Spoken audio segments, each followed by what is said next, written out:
Sheikh Ramadhan Mubajje asoose na kulambula midala bakiranga abantu be bamutonera ebirabo okumusima okubabuuzaako.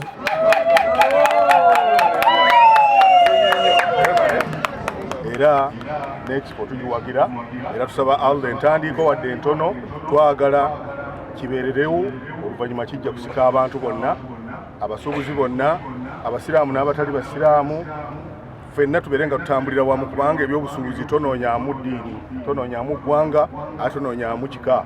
Omwoleso gw'obuyisiraamu guno gusookedde ddala mu Uganda gwetabiddwako abantu okuva mu mawanga ag'enjawulo okubadde ne Rwanda. Mufti wa Uganda Sheikh Ramadhan Mubajje afumiridde nnyo abavubuka abanyoma emirimu n'abakubiriza okwettanira okutandikawo emirimu egy'ensimbi entono. Ate omuntu bw'abanga alina obulemu ku mubiri n'akola ekintu nze ndowooza nti bwe mbanga nazze kugula nnyaanya n'ensanga ate alinako obulemu ate nsooka kwagala kugula kuki kwona alinako obulemu kubanga yeewaddeyo n'atasaba n'atakozesa bulemu nga ekyokwekwasa okubeera nti asaba oyo yeetaaga nnyo okuwagira. N'olwekyo nsaba abantu mwenna muwagire abantu bano abalina ebizibu ku mibiri gyabwe kubanga naawe tomanya leero weesobola enkyo oyinza obuteesobola. Aboolesezza nabo bannyonnyodde Mubajje ko n'abaguzi ku ngeri gye basondamu ensimbi okuddukanya emirimu gyabwe.